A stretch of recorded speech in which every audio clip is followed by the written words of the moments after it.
بسم اللہ الرحمن الرحیم۔ حاضرین السلام علیکم، میں ہوں سید محسن رضا اور آپ دیکھ رہے ہیں میرا یوٹیوب چینل۔ حاضرین میں امید کرتا ہوں کہ آپ خیریت سے ہوں گے اور میری دعا ہے کہ اللہ تعالیٰ آپ کو اور آپ کے اہل خانہ کو اپنی حفظ و امان میں رکھیں۔ حاضرین انتہائی اہم اپڈیٹس آج کے دن میں ہیں، دو بڑی اہم خبریں ہیں جو میں آپ سے شیئر کرنا چاہ رہا ہوں۔ ایک بڑی خبر تو یہ ہے کہ پاکستان کے سابق سیاستدان اور سابق وزیر اعظم عمران خان صاحب جو ہیں وہ اس وقت ایک بہت بڑے سٹار بن چکے ہیں۔ وہ سٹار کس حوالے سے ہے اس پر ہم آج کی گفتگو میں بات کریں گے۔ اور دوسری اہم بات ہے کہ پاکستان تحریک انصاف کے وزیر اعظم عمران خان صاحب جو تھے، یعنی پاکستان کے سابق وزیر اعظم اور تحریک انصاف کے چیئرمین جب وزیر اعظم ہوا کرتے تھے تو اس وقت ان کے پرنسپل سیکرٹری تھے اعظم خان صاحب۔ اعظم خان صاحب جو ہے وہ پاکستان تحریک انصاف کے چیئرمین کے خلاف اس وقت وعدہ معاف گواہ بن چکے ہیں۔ اچھا حاضرین، یہ دو چیزیں اس میں بڑی قابل غور ہیں۔ ایک تو یہ ہے کہ یہ اعظم خان صاحب جو تھے یہ کیا ہیں، عمران خان صاحب کے ساتھ ان کا ریلیشن کیا ہے، عمران خان صاحب کے ساتھ ان کی قربت کیا تھی اور یہ قربت کیوں بنی، ان کا اپنا پروفائل کیا ہے، وہ کہاں سے اٹھے، عمران خان صاحب کتنے قریب وہ کیسے ہو گئے، وہ پاکستان تحریک انصاف کے کیا پرانے ورکر تھے تو، اور آج اگر وہ وعدہ معاف گواہ بنے تو اس کا عمران خان صاحب کو نقصان کیا ہو سکتا ہے، فائدہ کیا ہو سکتا ہے، اس کی اہمیت کیا ہے، تو آج کی گفتگو میں ہم اس پر بھی بات کریں گے۔ سب سے پہلے میرا خیال ہے جو ایک ہاٹ نیوز ہے اور بڑا ایک سنجیدہ قسم کا موضوع ہے وہ اعظم خان صاحب کا ہے، تو ہم اس پر بات کر لیتے ہیں۔ اعظم خان صاحب بنیادی طور پر ان کی ایک کریڈیبلٹی یہ تھی کہ وہ آخری ٹائم میں وہ عمران خان صاحب جو ہیں وہ ان کے پرنسپل سیکرٹری ہوا کرتے تھے اور وہ عمران خان صاحب کے اتنے قریب تھے کہ ان کی وجہ سے عمران خان صاحب جو تھے انہوں نے فواد چودھری صاحب جو تھی ان کی وزارت تک چینج کر دی گئی تھی۔ اچھا اب سوال یہ ہے کہ وہ اتنے قریب پہنچے کیسے، اتنی وہ پاورفل کیسے بن گیا کہ عمران خان صاحب نے نہ صرف وزیر فواد چودھری بلکہ جہانگیر ترین صاحب بھی تھے، ان کے ساتھ جو کلیشز تھے ان کی بھی ایک وجہ کہا جاتا ہے کہ اعظم خان صاحب ہی تھے، کہ اعظم خان صاحب جو تھے وہ کسی بھی طرح جہانگیر ترین صاحب کو فیور کرنے کے لیے یا ان کے معاملات کو ہیلپ آؤٹ کرنے کے لیے تیار نہیں تھے، یا جہانگیر ترین کا کوئی پرسنل ان کے ساتھ پرسنالٹی کلیش تھا تو اس معاملے میں خان صاحب جو تھے وہ اعظم خان کو فیور کر رہے تھے۔ اینی وے اس پر بھی ہم آج بات کرتے ہیں۔ اعظم خان صاحب کی اپنی کریڈیبلٹی یہ ہے کہ وہ آپ کو پتہ ہے کہ بیسیکلی ایک ٹیکنوکریٹس ہیں، ایک ٹیکنوکریٹس ہیں، اور وہ مشرف دور میں ان کی یہ تھا کہ وہ KPK کے کمشنر ہوا کرتے تھے۔ KPK میں پشاور میں وہ ایز کمشنر اپنی ڈیوٹی سر انجام دیتے تھے۔ اچھا ان کے کیریئر کا آغاز یقیناً اس سے بھی پہلے ہوا تھا، لیکن میں نے یہ مشرف دور سے کہا کہ کیونکہ اس وقت جب یہ کمشنر پشاور تھے اس وقت انہوں نے پولیٹیکل ایکٹیویٹیز کے اندر اور پولیٹیکل معاملات جو ہوتے ہیں ان کے اندر انہوں نے انٹرفیئر کسی نہ کسی حد تک سٹارٹ کر دیا ہوا تھا۔ اب جب اس لیول پہ آ کر کوئی شخص انٹرفیئر سٹارٹ کر دیتا ہے تو اس کا ایک مطلب بڑا انڈرسٹوڈ بات ہوتی ہے کہ وہ سیاسی ایکٹیویٹیز جو ہوتی ہیں ان کے اندر وہ دلچسپی رکھتا ہے اور انٹرسٹ رکھتا ہے، یا پھر وہ اوپر کے لیول تک اپنی بنا کے رکھنے کو وہ بڑا غنیمت سمجھتا ہے، یا ان کا ایک ٹارگٹ ہے، ٹاسک ہے، کوئی نہ کوئی وہ اپنا گول اپنا سیٹ کر کے بیٹھے اور وہ انہوں نے اچیو کرنا ہے اور اس کے لیے وہ اپنا گراؤنڈ بنا رہے ہیں یا اپنے معاملات جو اس طرح کے کر رہے ہیں۔ اینی وے مشرف دور گزر گیا، اس کے بعد میاں نواز شریف صاحب جو تھے، آصف زرداری کا دور آیا، وہ مختلف ڈیوٹیوں پر رہے، اور پھر میاں نواز شریف صاحب جو تھے وہ 2013 کے اندر پاکستان کے وزیر اعظم بن گئے۔ جب وہ وزیر اعظم بنے تو یہ وہ ٹائم تھا جب KPK کے اندر پاکستان تحریک انصاف کی حکومت بنی اور پرویز خٹک صاحب جو تھے انہیں وزیر اعلیٰ KPK منتخب کر دیا گیا۔ وزیر اعلیٰ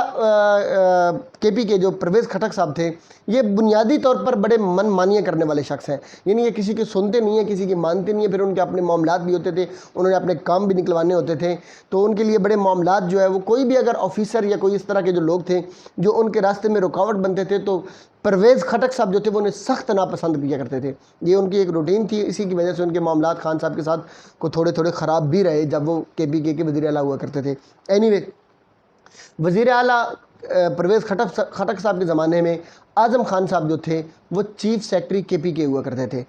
اب ہوا یہ کہ جب وزیر اعلیٰ کے معاملات میں جب ایشوز آنا شروع ہوئے اور جب اعظم خان صاحب نے جب اپنی من مانی اور اپنے معاملات اس میں انٹرپٹ کرنے شروع کیا تو وزیر اعلیٰ صاحب نے اعظم خان صاحب کو وہاں سے ٹرانسفر کر کے محکمہ سیاحت کے اندر بھیج دیا،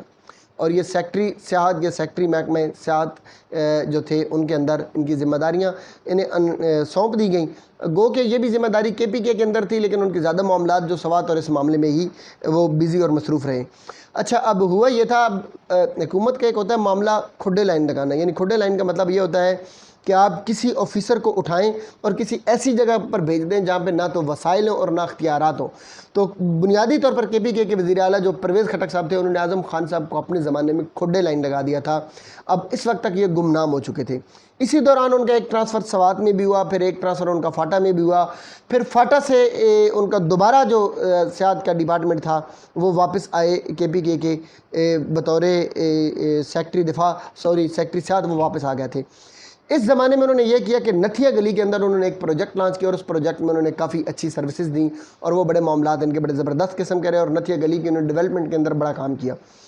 اس دوران خان صاحب جو تھے وہ سیر سپاٹے کی انہیں بڑی شوق تھی، عادت بھی تھی ان کی، تو وہ گھومتے پھرتے کہیں وہ نتھیا گلی میں پہنچ گئے۔ تو نتھیا گلی کے اندر جب انہوں نے ڈیولپمنٹ دیکھی تو لوگوں سے پوچھا کہ یہ کس نے کیا، اپنے آس پاس کے لوگوں سے، یہ نہیں تو لوگوں نے انہیں بتایا گیا کہ یہ تو اعظم خان صاحب جو ہیں وہ ہیں، تو ان کی بڑی دلچسپی ہے، وہ اس میں بڑی مہارت رکھتے ہیں، تو یہ سارا کام اعظم خان صاحب کا کیا ہوا ہے، یہ ساری ڈیولپمنٹ اعظم خان صاحب نے کی ہے۔ اب عمران خان صاحب نے خواہش کا اظہار کیا کہ میری ان سے ملاقات کروائیں۔ عمران خان صاحب جو تھے وہ آنے والے وقت میں اپنے منشور کے اندر یہ بات ایڈ کر چکے تھے کہ ہم اپنے زمانے میں سیاحت کو فروغ دیں گے اور ملک کے اندر معیشت میں سیاحت کو ایک ریڑھ کی ہڈی، ایک کلیدی رول دیا جائے گا اور اس کے لیے ہم کام کریں گے۔ انہیں ایسا بندہ چاہیے تھا، انہوں نے ایک ملاقات سیٹ کروائی۔ اعظم خان صاحب کی جیسی وزیر اعظم صاحب سے ملاقات ہوئی تو وہ ویسے بھی پھر باتوں کے شہنشاہ اور بادشاہ تھے، تو انہوں نے کسی نہ کسی طرح عمران خان صاحب کو کنونس کر لیا۔ وہ جیسے عمران خان صاحب پر کنونس ہوئے تو خان صاحب کے ساتھ انہوں نے اپنے تعلقات بنا لیے۔ تعلقات بنتے بنتے بات یہاں تک پہنچ گئی کہ انہوں نے خان صاحب سے سفارش کر کے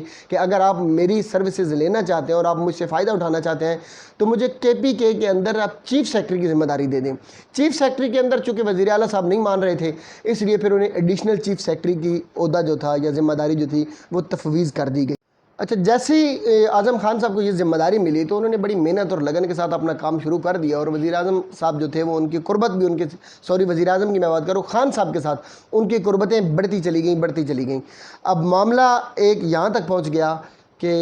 اعظم خان صاحب جو تھے وہ سیاحت میں وہ اپنی ایک شہرت بنا گئے، اچھے آفیسرز میں ان کا ایک نام آنے لگا، ایک مطلب بڑے رینک کے وہ آفیسر گنے جانے لگے اور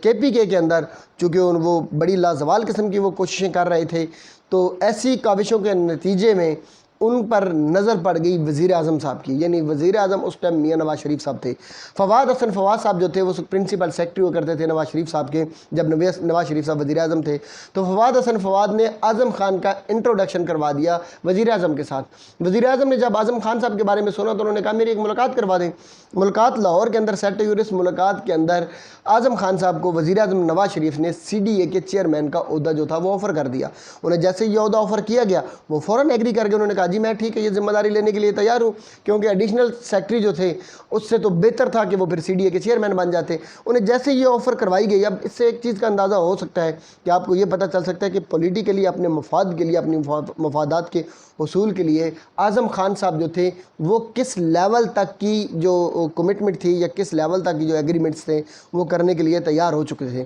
یا وہ تیار ہو سکتے تھے، انہیں کیا جا سکتا تھا۔ تو ان کے لیے نظریہ، لیڈر، خان صاحب، ای ٹی سی یہ وہ کوئی معنی نہیں رکھتا تھا۔ ان کے لیے یہ بات بڑی میٹر کرتی تھی کہ میرے لیے اس حکومت میں یا میرے لیے معاملات میں کیا ہے۔ اس کا ایک اور پروف میں یہاں سے بھی آپ کو دوں گا کہ جیسے ہی اس بات کی بھنک عمران خان صاحب کو پڑی تو خان صاحب نے فوراً انہیں بلوایا اور انہیں بلا کے کہا کہ میں نے یہ بات سنی ہے کہ آپ اس طرح کر رہے ہو، تو انہوں نے فوراً اقرار کر لیا کیونکہ ان کا ایک اپنا ٹارگٹ تھا۔ تو انہوں نے کہا جی مجھے یہ آفر ہوئی ہے تو میں نے یہ آفر قبول کر لیا، مجھے وفاق کی طرف سے یہ آفر دی گئی ہے تو میرے لیے ایک بیٹر اپرچونٹی ہے تو میں اس لیے میں جانا چاہتا ہوں۔ خان صاحب نے کہا کہ اگر میں آپ کو کے پی کے کا چیف سیکرٹری بنا دوں تو پھر، تو انہوں نے کہا اگر آپ مجھے چیف سیکرٹری بنا دیتے ہیں تو مجھے اس سے بہتر اور کیا چاہیے، ٹھیک ہے پھر میں ایگری ہوں آپ کے ساتھ کام کرنے کے لیے۔ اب یہاں سے اندازہ لگائیں کہ شخص جو تھا یہ چاہتا کیا تھا، یہ دیکھ کیا رہا تھا، اس کی نظر کس چیز پہ تھی۔ خیر خان صاحب نے انہیں چیف سیکرٹری بنا دیا اور نہ صرف انہیں چیف سیکرٹری بنایا بلکہ ان کے بارے میں یہ اناؤنسمنٹ کی کہ وزیر اعلیٰ جو ہوں گے پرویز خٹک صاحب وہ ان کے معاملات میں دخل اندازی نہیں کر سکیں گے۔ اب کے پی کے اندر حال یہ ہو گیا تھا اور اس بات کے گواہ سلمان غنی صاحب جو سابق آئی جی رہے ہیں، اور اس کے علاوہ اور بھی بڑے لوگ ہیں، لالا جی صاحب جن کے بارے میں ایک پوری ہسٹری ہے، اس میں اب میں جانا نہیں چاہتا، تو وہ بھی اس میں ایک رہے ہیں معاملات۔ یہ گواہ ہیں کہ اعظم خان صاحب اتنے طاقتور تھے کہ لوگ یہ کہا کرتے تھے کہ وزیر اعلیٰ کو چھوڑو، اعظم خان صاحب سے ملو، وہ کام نکلوا سکتے ہیں کیونکہ وہ وزیر اعظم کے بڑے قریب ہیں۔ اب اس میں ایک معاملہ اور بھی ہوا، جیسے یہ چیف سیکرٹری بنے تو پھر ہلکی پھلکی نیب نے اونچ نیچ دکھائی کیونکہ وفاق کے اندر تو حکومت نواز شریف کی ہی تھی۔ تو انہوں نے یہ کیا کہ جس زمانے میں یہ سیاحت کے شعبہ سے منسلک تھے، مالم جبہ کے اندر ایک سکینڈل ہوا تھا، وہ بڑا ایک کرپشن کا ایک میگا سکینڈل تھا، تو اس سکینڈل کے اندر اعظم خان صاحب کا بھی نام ڈال دیا گیا، یوں ایف آئی اے نے ان کے اوپر ہاتھ ڈالنا بھی سٹارٹ کر دیا، اور یہ ٹائم وہ چل رہا تھا۔ اسی دوران حکومت کی مدت ختم ہو گئی، اگلا الیکشن آ گیا، اگلا الیکشن آیا اور عمران خان صاحب وزیر اعظم بن گئے۔ عمران خان صاحب جیسے ہی وزیر اعظم بنے تو وزیر اعظم بنتے ہی خان صاحب جو تھے انہوں نے چیف سیکرٹری کے پی کے اعظم خان صاحب جو تھے انہیں اپنے پاس بلایا، ملاقات کی اور انہیں اپنا پرنسپل سیکرٹری منتخب کر لیا۔ یہ تو تھی ان کی ہسٹری، یہ ان کی تاریخ تھی کہ یہ کہاں سے اٹھے، کہاں تک پہنچے، کیسے پہنچے، کیا انہوں نے ریلیشن بنائے۔ اب جب یہ یقیناً وزیر اعظم کے پرنسپل سیکرٹری بن گئے تو پھر اس کے بعد وزیر اعظم کے پاس سب سے پاورفل شخصیت یہی تھے۔ یہ ایسی شخصیت تھے کہ پھر فواد چودھری کی وزارتیں بھی ٹرانسفر ہو سکتی تھیں، پھر جہانگیر ترین صاحب جو تھے ان کے لیے بھی پھر معاملات جو تھے وہ یہ چاہتے تو وہ ادھر ہو جاتے، چاہتے تو ادھر ہو جاتے، یہ معاملات ان کے تھے۔ یہ بڑے سٹرونگ اور پاورفل شخصیت وزیر اعظم کے زمانے میں بن چکے تھے، باتوں کے چونکہ بڑے شیر تھے، اور انہوں نے خان صاحب کو ایسے مطلب اپنے شکنجے میں کیا ہوا تھا کہ خان صاحب کے ساتھ ان کی بڑی کمٹمنٹ، لگن اور بڑا ٹرسٹ کیا کرتے تھے خان صاحب، اور انہوں نے خان صاحب کے ساتھ رہ کر کام بھی بڑا اچھا کیا۔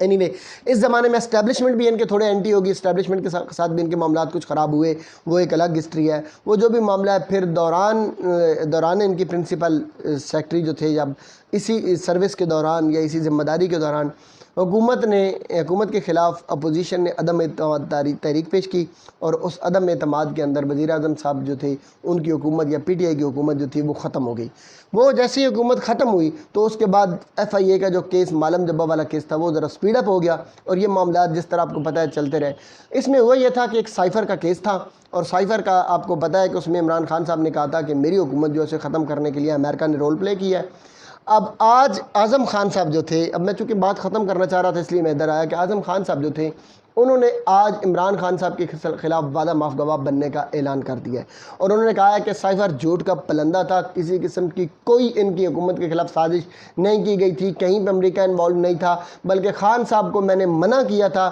اس کے باوجود انہوں نے کہا تھا کہ ہم سائفر والا کیس اٹھائیں گے اور اس کو ہم توڑ موڑ کر یا مولڈ کر کے ایسے پیش کریں گے کہ عوام کے سامنے ہم یہ بیانیہ بنائیں گے کہ ہماری حکومت کو امریکہ نے ختم کیا، اور جن لوگوں کے تھرو ختم کیا وہ سارے کے سارے امریکہ کے ایجنٹ ہیں، اور اس پر وہ وعدہ معاف گواہ بننے کے لیے تیار ہو گئے ہیں۔ اب اس کی دو چیزیں ہو سکتی ہیں، امپیکٹ کیا ہو سکتے ہیں؟ کیا ان کے وعدہ معاف گواہ بننے سے عمران خان کے خلاف کوئی معاملات خراب ہوں گے یا عمران خان صاحب کا گراف نیچے آئے گا؟ تو دو چیزیں ہیں، ایک چیز تو ہے کہ لیگل حوالے سے عمران خان کے لیے یہ نقصان دہ ہے، عمران خان صاحب کا کیس جو ہے وہ کمزور ہوگا، اور عدالتوں کے اندر عمران خان صاحب کو بہت ساری چیزیں فیس کرنی پڑ جائیں گی جس سے عمران خان صاحب کو ان فیوچر نقصان بھی اٹھانا پڑ سکتا ہے۔ دوسری چیز ہوتی ہے عوام کے اندر، تو میرا نہیں خیال کہ عوام کے اندر کچھ بھی فرق پڑے گا، کیونکہ عوام اب یہ سمجھتی ہے کہ عمران خان صاحب کے خلاف جب بھی کوئی شخص بولتا ہے تو وہ خود نہیں بولتا، بلکہ اس کے اندر وہ جو کہتے ہیں نا، میں نہیں بول دی وہ لوگ کو میں نہیں بول دی، میرا یار بولتا، تو وہ کوئی اور معاملہ ہوتا ہے، کوئی اور بول رہا ہوتا ہے، کوئی اور کسی اور سے پریشرائز کروا کر، بلیک میل کر کے، آفریں کروا کر، لالچ دے کر، اس طرح کوئی بھی جس طرح بھی چیزیں کر کے مار پیٹ کے وہ بلوایا جا رہا ہوتا ہے، اور اس کی وجہ سے ہی وہ لوگ تحریک انصاف چھوڑ بھی رہے ہیں، اسی عمران خان کے خلاف باتیں بھی کر رہے ہیں، سٹیٹمنٹس بھی دے رہے ہیں، پریس کانفرنسز بھی کر رہے ہیں، نئی پارٹیاں بھی بنا رہے ہیں، اور یہ بھی ہتھ کنڈے کر رہے ہیں۔ تو اب عوام کے اندر ایک پرسیپشن بن چکی ہے کہ خان صاحب کے خلاف بولنے کا مطلب یہ ہے کہ کہیں سے آپ کو ڈرائیو کیا جا رہا ہے، تو اس وجہ سے مجھے نہیں لگتا کہ اس کے عمران خان صاحب کے پاپولیرٹی پہ کوئی فرق پڑے گا، عمران خان صاحب کے گراف پہ کوئی فرق پڑے گا، یا پبلک کے اندر عمران خان صاحب کے ووٹ بینک پر کوئی فرق پڑے گا۔ لیگلی عمران خان صاحب کے لیے مسائل بن سکتے ہیں، عدالتوں میں عمران خان صاحب کے لیے اس کے مسائل بن سکتے ہیں، عمران خان صاحب کا کیس کمزور ہو سکتا ہے۔ اس کی ایک ایگزامپل میں اس طرح دوں گا کہ آپ کو، جیسا کہ میں نے کہا کہ خان صاحب بہت بڑے سٹار بن گئے ہیں، یہ ٹک ٹاک کی ایپ جو ہے ان کی ہسٹری میں پہلی بار ہوا ہے کہ کسی شخص نے ایک دن میں اکاؤنٹ بنایا ہے اور اگلے 24 گھنٹے ہونے سے پہلے 20 لاکھ کے قریب اس کے فالوور ہو گئے ہیں، ایک پوسٹ کے ملین میں اس کے ویوز اور اس کی شیئرنگ اور اس کے لائکس آ چکے ہیں۔ تو یہاں سے ایک چیز تو سامنے آ جاتی ہے کہ ایک طرف فواد حسن فواد کا، اور ایک طرف اعظم خان صاحب کا بیانیہ سٹیٹمنٹ اور ان کا یو ٹرن یا ان کا ٹرننگ پوائنٹ ہے، اور دوسری طرف پبلک کا ریئیکشن ہے۔ تو پبلک کی طرف اگر دیکھیں تو ایگزیکٹلی اسی ٹائم کے اندر جب یہ فواد کی میں پھر وہ ان کا ذہن میں آ جاتا ہے، کیونکہ ان پہ ایک ویڈیو میں تیار کر رہا ہوں، انشاءاللہ وہ بہت جلد آ جائے گی۔ اعظم خان صاحب نے ایک طرف وعدہ معاف گواہ بنے، ایک سٹیٹمنٹ انہوں نے دی کہ خان صاحب کا گراف نیچے کیا جائے، دوسری طرف عمران خان صاحب نے بائی چانس ایک دن پہلے اکاؤنٹ بنایا اور ایک ریئیکشن پبلک نے دیا، تو پبلک نے تو یہ اعلان غالباً کر دیا ہے شاید کہ عمران خان صاحب ہمارا ہیرو ہے، ہم اس پر کوئی کمپرومائز نہیں کر سکتے۔ اپنے جو محترم اعظم خان صاحب جو ہیں ان کی سٹیٹمنٹ، ان کا بیانیہ، ان کا جو بھی معاملہ ہے وہ ہم نہیں مانتے، پبلک کا یہ اعلان ہے۔ اب ان دونوں چیزوں کا، ایک طرف خان صاحب کا ٹک